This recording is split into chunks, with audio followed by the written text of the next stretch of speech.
So Alec, can you tell us about Balnakailly? Balnakailly, it's in Gaelic it's Balnakailly, which means township or clachan of the wood. It became abandoned, basically about the improvement period, the 18th century. I think I haven't researched this, but I'm kind of assuming that's the case with it. People there, really up until the time of the improvements, like people elsewhere across Scotland, they lived by and large by subsistence farming, or runrig to use a Scots word. What was runrig? Well, runrig. Apart from the name of a band. Yeah, well, it's apart from the name of a band. So what was a runrig?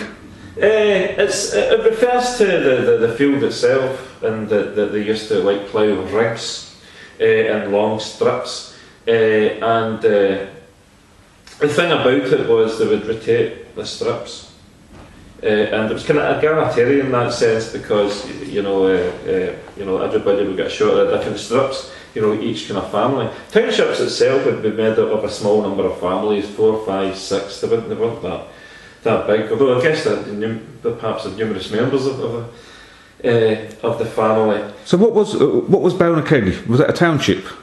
Yes, it was a township. The land itself would I'm not sure the ownership, but there was one or two options. It was the north end of the island was a royal estate up till I'm not exactly sure, but some point in the high Middle Ages, and at that point, much of the aristocracy and the nobility were strapped for cash, so they started subviewing land,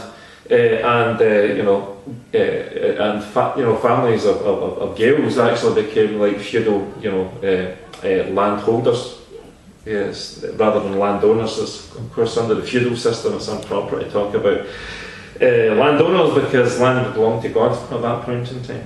Or in other words, they had a kind of more collective way of viewing land ownership. So what were these people doing up at Balnakailly then? Well, they had to farm. However, they didn't produce enough to live on with what they produced in the farm, so they had to do other stuff as well. Some people did weaving. I believe at one point they'd actually sent machines up from Glasgow. They rented the machines, in fact. So the company in Glasgow brought machines up for weaving. They may have worked in pubs, taverns, shops, whatever. I guess they had to get what work they could get. So could you describe to us what life was like in a township or a clachan like Balnakailly? How tough was it? I think it was definitely tough. I think at particular points it was tougher than others. There was points where there was perhaps famines or particular stretches of bad weather, and that would affect crops but what you've got to remember too is at other points that they were actually producing above subsistence, and they actually had quite a healthy diet. The houses, I think there's much been said about the houses being dirty and smelly and these people being so poor. But these houses were in fact, very airtight, and they kept the heat in and they were very efficient. And on many occasions are replaced with big airy houses that were quite the opposite. When the crofting period happened, of course that was elsewhere in the Highlands because we haven't had any crofts pre the Crofting Act. I don't think. Maybe somebody could correct me on that. So what were people using for, you mentioned heat and so on, and it's cold and wet here in winter, and cold and wet here in summer. So what were they using for fuel? Was it peat? Was it wood? Were they shipping in coal? It was a mixture, actually. I think it would be different in different time periods. I mean, of course, I guess, at one point there was a lot more trees in the environment, and wood was a much more easily accessible resource. I'm pretty sure peat would have been cut, particularly up in the north end of the island. In fact, walking up there, I'm sure if I saw the the bit places where the peak's been cut, you know, you get to this sort of steep sort of extent that just disappears.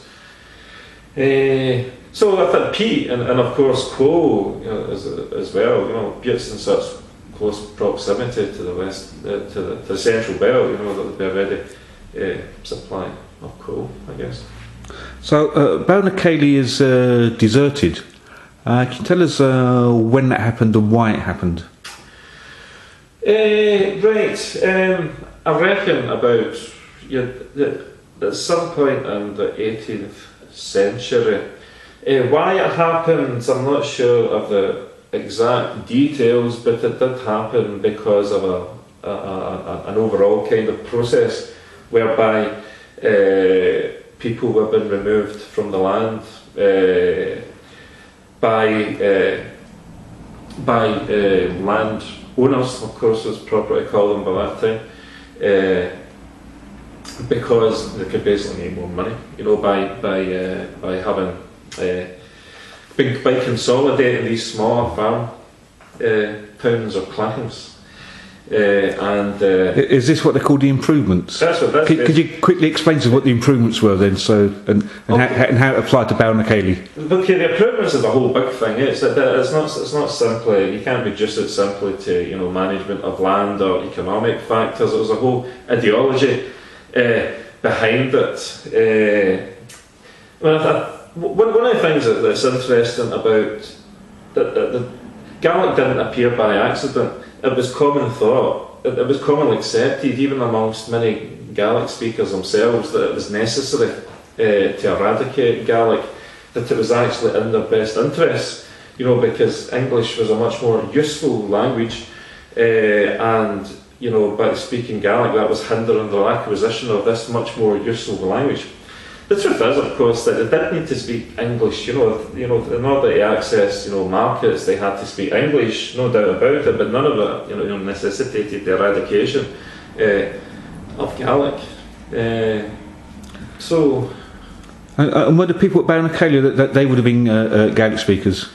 Oh, undoubtedly, undoubtedly. I think there would have been a degree of diglossia. There would have been, particularly the taxman class, you know, they would, you know, be Scots speakers too, and it's impossible to know the degree of diglossia, you know, that there was, but there certainly was. But there were great numbers of them that didn't speak English, you know, whatsoever. So. And Balnakailly, I understand, is a Gaelic word. Could you explain the root of the word and how it comes together? Yeah, Bala is town, Nakala is the wood, or of the wood. The cola is in the genitive, suggesting it's of that. Getting a wee bit technical there. That's basically what that's what it means. Now I understand it's very easy to go and see at Balnakailly. Can you explain to us how we will go and do that? What's the route to Balnakailly to go and see the place? So go to the Robotic ferry and. Park your car there, because you won't find anywhere else to park it, and walk about a quarter of a mile along the road. There is only one direction to go there, because it is the end of the road, and you'll see an entrance on your right hand side. Walk up there, follow the forest path up and round. You'll walk for about 3/4 of an hour, and you'll eventually get to a junction, and there's a signpost there, and it's somewhere just about there. Great, thank you very much. Thank you. Tap a line.